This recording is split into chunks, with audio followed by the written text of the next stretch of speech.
Hello sir, नमस्कार। On passive परिवार में आपका स्वागत है। ऑन पैसिव परिवार आपका हार्दिक अभिनंदन करती है। ऑन पैसिव के सीईओ मिस्टर एस मुफर्रा की तरफ से आपको एवं आपके परिवार को ढेर सारी शुभकामनाएं। धन्यवाद। कहते हैं ना कि इंदिरा गांधी का जो कथन था, कड़ी मेहनत, दूरदृष्टि, पक्का इरादा। तो यदि आपके पास कड़ी मेहनत है और दृष्टि आपकी थोड़ा दूर तक देखती है, इरादा पक्का है, तो ज़रूर से ज़रूर सफल होंगे। फ्रेंड्स, बहुत ज़्यादा ऑन पैसिव में आपको मेहनत करने की आवश्यकता नहीं है। कम मेहनत करेंगे ज़्यादा फ़ायदा मिलेगा। जी हाँ, कम मेहनत करेंगे ज़्यादा फ़ायदा मिलेगा। काफ़ी समय पहले की बात है, प्रतापगढ़ नाम का एक राज्य था। वहाँ का राजा बहुत अच्छा था, मगर राजा को एक सुख नहीं था। वह यह कि उसके कोई भी संतान नहीं थी और वह चाहता था कि अब वह राज्य के अंदर किसी योग्य बच्चे को गोद ले ताकि वह उसका उत्तराधिकारी बन सके और आगे की बागडोर को सुचारू रूप से चला सके। इसी को देखते हुए राजा ने राज्य में घोषणा करवा दी कि सभी बच्चे राजमहल में एकत्रित हो जाएं। ऐसा ही हुआ। राजा ने सभी बच्चे को पौधे लगाने के लिए भिन्न भिन्न प्रकार के बीज दिए और कहा कि हम 6 महीने बाद मिलेंगे और देखेंगे कि किसका पौधा सबसे अच्छा होगा। पहला महीना बीत जाने के बाद भी एक बच्चा ऐसा था जिसके गमले में वह बीज अभी तक नहीं फूटा था, लेकिन वह हर रोज़ उसकी देखभाल करता था और रोज़ पौधे को पानी देता था। देखते ही देखते 3 महीने बीत गए। बच्चा परेशान हो गया। तभी उसकी माँ ने कहा, बेटा धैर्य रखो, कुछ बीजों को फलने में ज़्यादा वक्त लगता है। और वह पौधे को सींचता रहा। 6 महीने हो गए। राजा के पास जाने का समय आ चुका था, लेकिन वह डर गया था।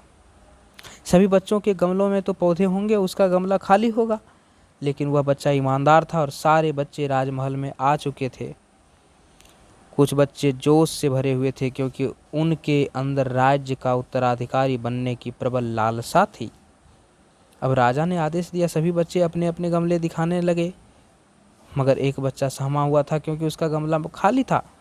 तभी राजा की नज़र उस गमले पर गई। उसने पूछा, तुम्हारा गमला तो खाली है। तो उसने कहा, लेकिन मैंने इस गमले की 6 महीने तक देखभाल की है। राजा उसकी ईमानदारी से खुश था कि उसका गमला खाली है, फिर भी वह हिम्मत करके यहाँ तो आ तो गया।